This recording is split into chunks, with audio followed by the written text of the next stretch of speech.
Hammaga salom, men ismim Saidazima Ruxshona va biz bugun siz bilan skolka, ya'ni nechta so'rog'iga to'g'ri javob berishni o'rganamiz. Odatda bu savolga to'g'ri javob berish uchun biz radiativniy padesh qoidasini yaxshi bilishimiz kerak bo'ladi. Tasavvur qiling, kimdir sizdan narsani sonini so'rayapti va siz bitta deb javob bermoqchisiz. Bitta uy, bitta do'st, bitta stakan va bu yerda siz bitta qoidani eslab qolishingiz kerak bo'ladi. Agar siz narsani bitta deb aytmoqchi bo'lsangiz, o'sha narsani rodiga e'tibor berishingiz kerak bo'ladi. Misol uchun bitta stakan deyish uchun один so'zdan foydalanamiz. Один stakan. Chunki stakan muskoy rodda. Agar siz bitta kitob demoqchi bo'lsangiz, kitob so'zini rodiga e'tiboringizni qaratishingiz kerak bo'ladi. Kniga bizada женского рода, shuning uchun одна книга deymiz. Demak, muskoy roddagi ot bilan один so'zdan foydalanamiz, женский roddagi ot bilan одна so'zdan foydalanamiz. Agar otimiz средний rodda bo'ladigan bo'lsa, одно so'zdan foydalanamiz. Одно место, bitta joy. Agar ko'plik bo'ladigan bo'lsa, одни so'zdan foydalanamiz. Agar ot ko'plikda bo'ladigan bo'lsa, одниdan foydalanasiz. Bu nima degani deb so'raydigan bo'lsangiz, одни bu yerda bir ma'nosida emas, faqat ma'nosida kelyapti. Faqat bolalar, одни мальчики. Ot ko'plikda и bir so'zi ham ko'plikda turibdi. Demak, agar muskoy roddagi narsa bitta bo'ladigan bo'lsa, один, женский roddagi narsa bitta bo'ladigan bo'lsa, одна, средний roddagi narsa bitta bo'ladigan bo'lsa, одно so'zdan foydalanamiz. Keling yana bir nechta misollarni keltiraman. Undan keyin esa siz ham o'z daftaringizga bir nechta misollarni yozishingiz mumkin bo'ladi. Один дом, bitta uy, один студент, bitta talaba, одна студентка, bitta talaba qiz, studentka женский rodda chunki, одна ручка, bitta ruchka, одна sumka, bitta sumka. Endi средний rodga ko'ramiz. Средний rodda одноdan foydalanamiz. Одно место, bitta joy, одно кресло, bitta o'rindiq, kreslo o'tiradigan, одно окно, bitta deraza. Demak, agar narsa soni bitta bo'ladigan bo'lsa, otni rodiga qarab biz один so'zini rodini o'zgartirib ishlatishimiz kerak bo'ladi. Agar narsa ikkita bo'ladigan bo'lsa, nimanidir ikkita talaba bor, ikkita stakan bor, ikkita uy bor, ikkita xotini bor demoqchi bo'lsangiz, bu yerda dva so'zdan foydalanishingiz kerak bo'ladi. Lekin bu yerda qoida ozgina o'zgaradi. Dva so'zi ikkita shaklga ega. Bu dva va dve. Dvadan keyin biz odatda muskoy va средний roddagi otlarni radiativniy padesh shakliga qo'yib ishlatamiz. Dvedan keyin esa женский roddagi otlarni radiativniy padesh shaklida ishlatishimiz kerak bo'ladi. Otga qanday qilib radiativniy padesh qo'shimchasini qo'shishni bilmasangiz, bu haqida bizni alohida bepul darsligimiz bor. U videoni ham kanalimizdan topib tomosha qilishingiz mumkin bo'ladi. Hozir esa misollarni ko'rib chiqamiz. Eslataman, dvadan keyin muskoy va средний roddagi otlar radiativniy padesh shaklida ishlatiladi. Два студента, два стакана, два упражнения. Dvadan keyin muskoy va средний roddagi otlardan foydalandim. Endi женский rodda misollar ko'rib chiqamiz. Две книги, ikkita kitob, две подруги, ikkita dugona, две sumki, ikkita sumka. Endi sizda savol tug'ilishi mumkin. Bu faqat 2 bilanmi desangiz, yo'q, bu 2 bilan emas, 2 bilan tugaydigan barcha ikki xonali sonlar bilan xuddi shunday vaziyat ro'y beradi. Ya'ni 22, 32, 42, 52, 102 bo'ladigan bo'lsam, xuddi shu qoidani ishlatishingiz kerak bo'ladi. Endi esa 3 va 4 haqida gaplashamiz. 3 va 4 dan keyin ham biz radiativniy padeshda otlardan foydalanamiz. Bu yerda faqat ularni rodiga e'tibor bermaymiz. Женский rod, muskoy rod, средний roddagi otlaringizni hammasini siz radiativniy padeshda ishlatishingiz kerak bo'ladi. Misollar ko'rib chiqamiz. Например, 3 студента. Agar ikkita bo'lganda два студента bo'lardi. 3 ta, поэтому 3 студента. 3 студентки, 3 ta talaba qiz. 4 часа, soat 4.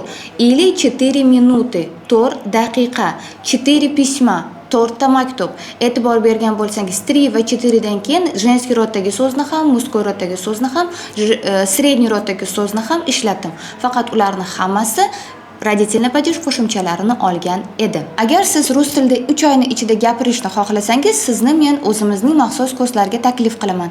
Unda siz o'qituvchi bilan yakka tartibda ishlaysiz va hamma e'tibor sizni muloqotingizni rivojlantirishga qaratilgan bo'ladi. Video ostida men havola qoldirdim. Havola orqali ro'yxatdan o'tishingiz va bizning o'quvchimizga aylanishingiz mumkin bo'ladi.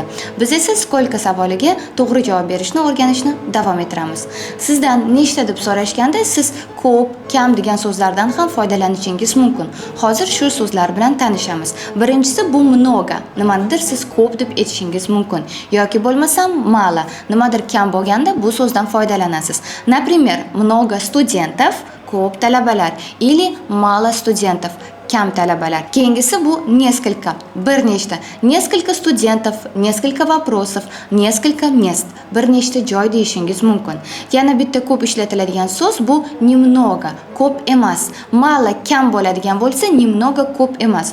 Bu ko'p много bilan maloni o'rtasida. У меня немного вопросов. Menda bir nechta, ya'ni ko'p bo'lmagan savollar bor. Yana bitta e'tiborimizni qaratadigan narsamiz bu много, мало, несколько, немного so'zlaridan keyin biz har doim otni родительный падежda ko'plikda ishlatishimiz kerak bo'ladi. Yana misollar aytaman, e'tiboringizni otni qo'shimchalarga e'tiboringizni otni oxiridagi qo'shimchalarga qaratishingiz kerak bo'ladi. Так, хорошо. Например, мало студенток, мало домов, много проблем, mало времени. Endi sizda savol tug'ilishi mumkin. Biz 1ni, 2ni, 3ni, 4ni qanday ishlatish kerakligini ko'rib chiqdik. Boshqa sonlar bilanchi qaysi otlardan foydalanamiz deb agar sizda savol tug'iladigan bo'lsa, biz albatta bu yerda родительный падежdan foydalanamiz. Faqat родительный падежda birlik emas, ko'plik kerak bo'ladi bizga. Otimizni родительный падеж ko'plikka qo'yib ishlatishimiz kerak bo'ladi. Например, студент ko'plikda студентов bo'ldi. 15 студентов, 55 студентов, много студентов bo'lishi mumkin. Demak, bizning student so'zimiz родительный падеж ko'plikda bu yerda ishlatilyapti. Keling yana bir nechta misollar ko'ramiz va qoidamizni amaliyotda ko'rib chiqamiz. Например, universitet родительный падеж ko'plikda universitetov bo'ladi. 10 universitetov bo'lishi mumkin, 15 universitetov bo'lishi mumkin, 27 universitetov bo'lishi mumkin. Yoki bo'lmasam много, мало, несколько universitetov desak ham bo'ladi. Keyingi so'zimiz это, так, возьмем слово театр. Театр родительный падеж ko'plikda teatrов. Например, в Узбекистане много театров. O'zbekistonda teatrlar ko'p. Давайте возьмем пример. Shahrimizda 10 ta teatr bor. В нашем городе есть 10 teatrов. 10 bo'lgandan keyin bizning teatr so'zimiz родительный падеж ko'plikda keldi.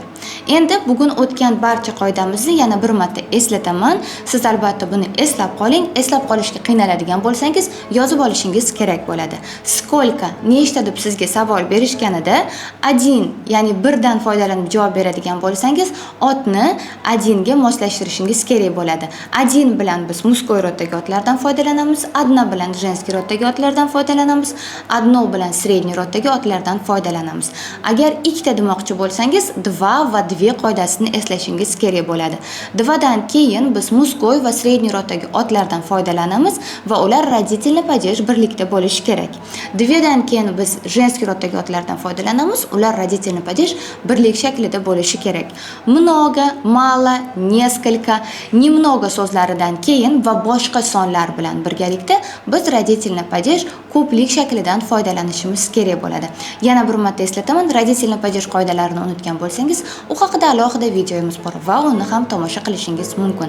Bugun siz bilan birga сколько so'rog'iga to'g'ri javob berishni o'rgandik. Родительный падеж haqida yana ko'proq bilishni xohlasangiz, ayniqsa sizni har doim o'yga soladigan predloglar haqida bilishni xohlasangiz, albatta keyingi videomizni ham tomosha qilishingiz kerak bo'ladi.